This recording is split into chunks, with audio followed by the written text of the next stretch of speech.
Assalamualaikum warahmatullahi wabarakatuh. Kasus Timothy hanyalah puncak dari gunung es tentang gambaran moral kita. Belum sakit hati para guru karena kasus murid satu sekolah mogok sekolah sebab membela temannya yang merokok. Muncul kasus baru, yakni Timothy.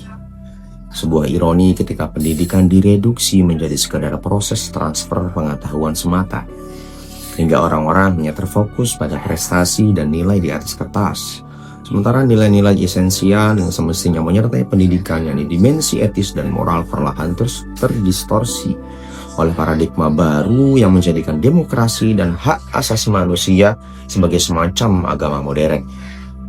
Dengan legitimasi yang ironisnya bersumber dari TikTok yang kita pun tidak tahu siapa dan bagaimana kualitas periwayatannya, entah sahih, hasan, dhaif, atau bahkan maudhu, namun diterima mentah-mentah sebagai kebenaran universal.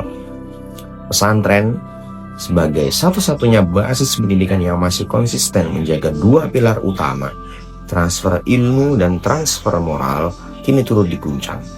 Tekanan opini publik yang lahir dari logika viralitas liberalis telah menempatkan lembaga pendidikan pesantren ini dalam posisi marginal. Pendidikan pesantren, pendidikan akhlak, dan pendidikan ilmu yang disiplin dengan penekanan nilai istiqomah justru dianggap kuno dan tidak relevan dengan semangat zaman.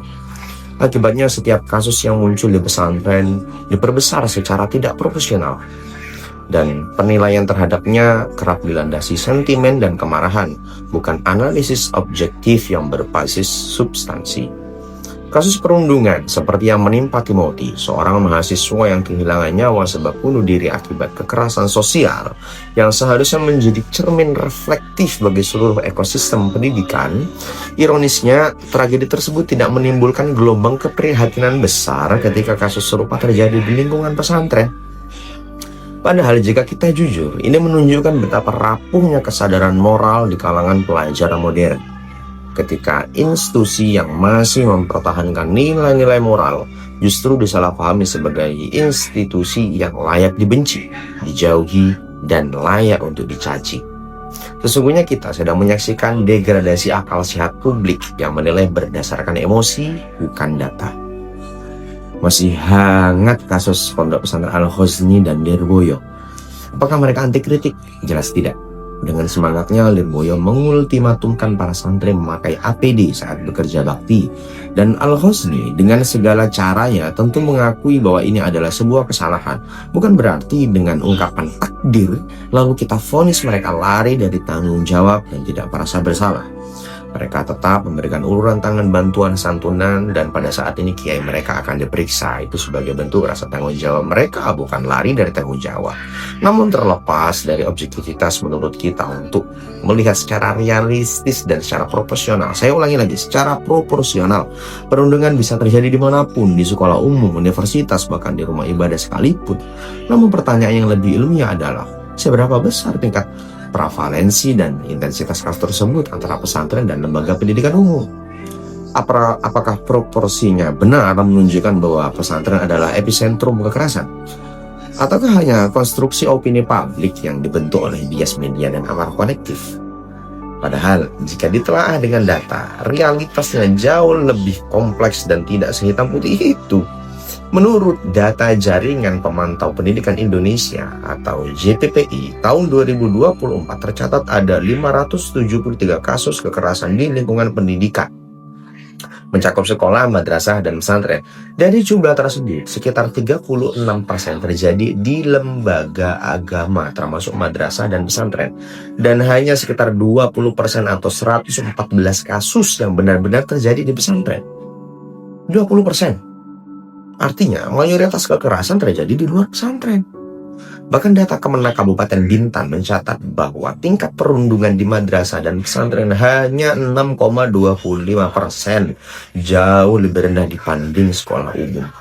Bahkan Federasi Serikat Guru Indonesia juga melaporkan adanya 23 kasus bullying di sekolah umum hingga September 2023, di mana 50% terjadinya di jenjang SMP, menunjukkan bahwa kekerasan di dunia pendidikan bukan monopoli pesantren.